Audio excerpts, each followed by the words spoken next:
ایک غلطی اللہ تو معاف کر دیتا ہے مگر انسان وہ غلطی معاف نہیں کرتا۔ تو آج میں بات کروں گی ریما کے بارے میں، مشہور پاکستانی ایکٹریس ریما کے بارے میں کہ ان کے ساتھ کیا ہوا۔ تو میرے ساتھ بنے رہیں، شروع کرتے ہیں آج کا ولاگ۔ السلام علیکم۔ جی جناب، پچھلے دنوں جنگل میں آگ کی طرح ایک بات پھیلی، اور وہ بات یہ ہے کہ ریما کے بارے میں ایک پاکستانی رائٹر جو بہت ہی پرانے لکھنے والے ہیں، رائٹر ہیں، انہوں نے ریما کے بارے میں کہا ہے کہ ریما ہیرا منڈی کی پیدائش ہے۔ ہیرا منڈی مطلب ریڈ لائٹ۔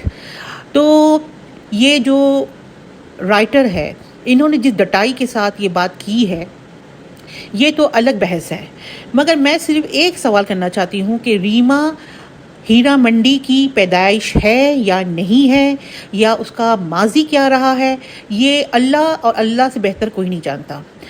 اس پہ ہم ڈیبیٹ نہیں کریں گے کہ وہ ہیرا منڈی کی ہے یا نہیں ہے، مگر اگر ایک عورت اچھی زندگی گزار رہی ہے، شریفانہ زندگی گزار رہی ہے، ایک اچھے مہذب انسان کے ساتھ، امریکہ میں ان کے ہسبینڈ سرجن ہے، برین سرجن ہے، ان کے ساتھ زندگی اگر گزار رہی ہے، بچے ماشاءاللہ 2 ہو چکے ہیں، تو کیا ضرورت ہے یہ ناصر بٹ کو کسی پہ اس طرح کیچڑ اچھالنے کا؟ جو ماضی تھا وہ گزر گیا، اب اللہ نے اسے عزت دی ہے، نئے راستے پہ ڈالا ہے۔ اب ماشاءاللہ سے ریما نے عمرہ، حج سب کچھ کیا ہے، اور اپنے ہسبینڈ کے ساتھ امریکہ میں خوشی خوشی رہ رہی ہیں۔ اس کے علاوہ وہ پاکستان کی بھی بہت جانی پہچانی ایکٹریس ہے، لوگ جانتے ہیں، ریما کا ایک نام ہے، ریما کا ایک شہرت، جب اس نے بلندی پہلی فلم کی تھی، اس میں اس کو اتنی شہرت ملی، عزت ملی۔ تو مجھے نہیں لگتا ہے کہ یہ ناصر ادیب کو یہ بات کہنی چاہیے تھی۔ بہت ہی بری لگی مجھے، کیونکہ انہوں نے پوڈ کاسٹ میں جس کو انٹرویو دے رہے تھے، اس میں انہوں نے کہا کہ جب میں فلم کے لیے لڑکی دیکھنے گیا تھا ہیرا منڈی، تو وہاں پہ مجھے 2 لڑکیاں دکھائی گئی، جس میں ایک ریما تھی اور اس کے ساتھ ایک کسی اور کا نام لیا ہے۔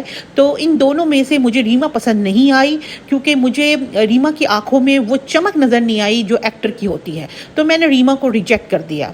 ٹھیک ہے، تو اس طریقے سے انہوں نے گفتگو کی ہے۔ تو میں یہی بات کہنا چاہ رہی ہوں کہ پرانے گھرے کھودنے کی ضرورت کیا تھی؟